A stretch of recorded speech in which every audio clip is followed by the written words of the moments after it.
घूम घूम कर कह रहा है कि 4 जून के बाद मोदी को बेड रेस्ट होगा।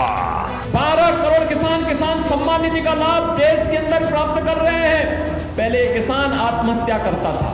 ऐसा मौका कोई नहीं दिया, सिर्फ राजीव गांधी जी ने दिया। पाक ऑक्यूपाई कश्मीर भारत का है, रहेगा और हम उसको वापिस लेकर रहेंगे, ये हमारा वादा है। नमस्कार, मैं हूं गायत्री और आप देख रहे हैं श्रेष्ठ यूपी। दोस्तों, अब लोकसभा चुनाव के महज 2 चरण बाकी हैं। ऐसे में हर एक सीट पर जीत हासिल करने की ख्वाहिश की खातिर विपक्षी दलों और बीजेपी में जोरदार भिड़ंत देखने को मिल रही है और हर ओर से नए नए मुद्दों को हवा दी जा रही है। लोकसभा चुनाव के 5 चरण बीत चुके हैं। अब लोकसभा चुनाव फाइनल राउंड से गुजर रहा है। ऐसे में पीओके पर लगातार बढ़ती सियासत के बीच सीएम योगी आदित्यनाथ ने कांग्रेस शासनकाल की दुखती रग पर हाथ रख दिया है और बीजेपी की विकास नीति सिद्धार्थनगर में जनता को समझाती है। का बेहतर माहौल है। आज जो विकास की प्रक्रिया के साथ जोड़ा गया है, 60 करोड़ लोगों को देश के अंदर 5 लाख रुपए प्रतिवर्ष स्वास्थ्य बीमा का आयुष्मान का कार्ड की सुविधा दी है।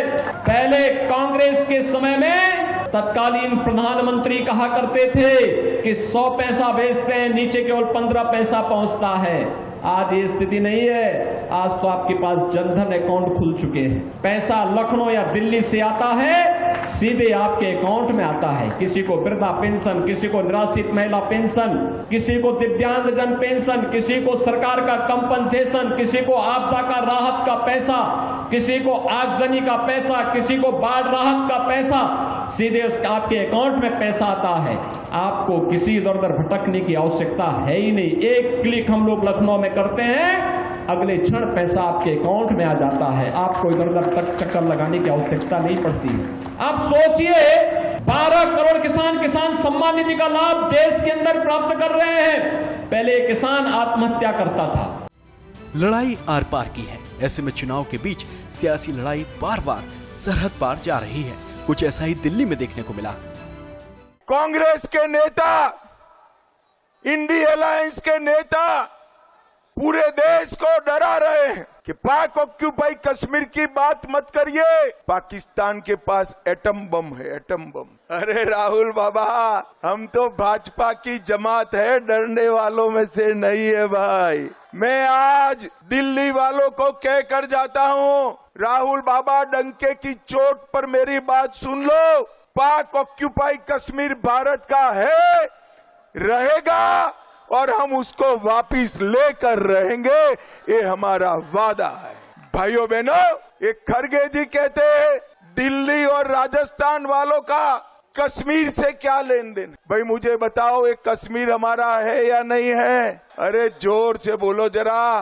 खरगे महाराज 80 पार कर गए, मगर आप भारत को जान नहीं पाए।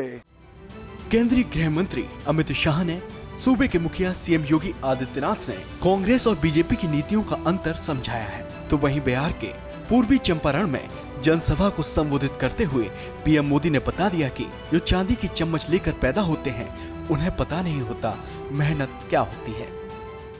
अब की बार 4 जून, भाई और बहनों, जो लोग चांदी का चम्मच लेकर पैदा होते हैं, उन्हें पता नहीं होता मेहनत क्या होती है। मैंने सुना है कि यहाँ कोई घूम घूम कर कह रहा है कि 4 जून के बाद मोदी को बेड रेस्ट होगा।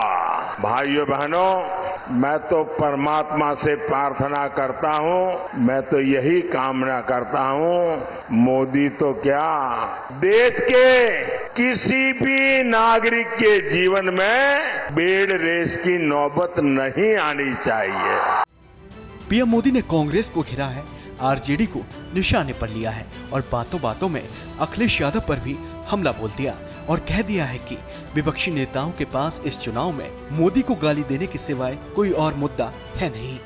देश का हर नागरिक ऊर्जा से भरा हुआ हो, उत्सव भरी जिंदगी जीता हो, लेकिन जंगल राज के वारिस से और अपेक्षा भी क्या की जा सकती है। और ये सब ऐसे ही है।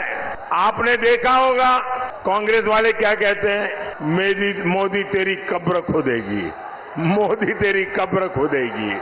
इनका एक काउंटर पार्ट है उत्तर प्रदेश में, और उत्तर प्रदेश का शहजादा क्या कहता है, अब मोदी के आखिरी दिन बनारस में है, इसीलिए उन्होंने बनारस में अंतिम गृह की व्यवस्था की है।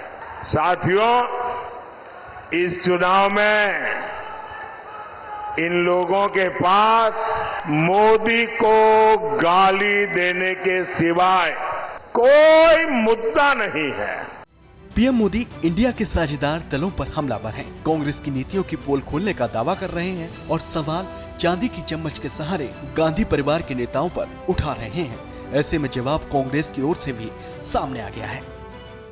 राजीव जी ने समाज के सभी तबकों को ध्यान में रखकर 11 महत्वपूर्ण नीतियां उन्होंने बनाई थी।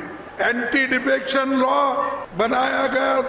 आज जो चीजें हमारे जीवन पर असर डाल रही है, जैसे संचार और आईटी क्रांति तथा कंप्यूटराइजेशन की बुनियाद उन्होंने ही रखी थी। आधुनिक पंचायती राज की बुनियाद भी उन्होंने रखी, जिसके कारण देश भर में 30,45,000 पंचायती प्रतिनिधि बने। उसमें 14 लाख महिलाएं पंचायती प्रतिनिधि बने। ऐसा मौका कोई नहीं दिया, सिर्फ राजीव गांधी जी ने दिया। ये हमको याद रखना चाहिए। आज महिलाएं सरपंच है, दलित सरपंच है। बहरहाल अब बस कुछ दिन बाकी हैं। आखिरी चरण में चल रहे सियासी दांव के सहारे जनता के बीच सियासी जड़ें मजबूत करने के पूरे प्रयास किए जा रहे हैं और पीओके के मुद्दे को भुनाने की पूरी कोशिश की जा रही है। इस खबर में फिलहाल इतना ही। उत्तर प्रदेश और देश दुनिया से जुड़ी तमाम अहम खबरों के लिए देखना ना भूले श्रेष्ठ यूपी।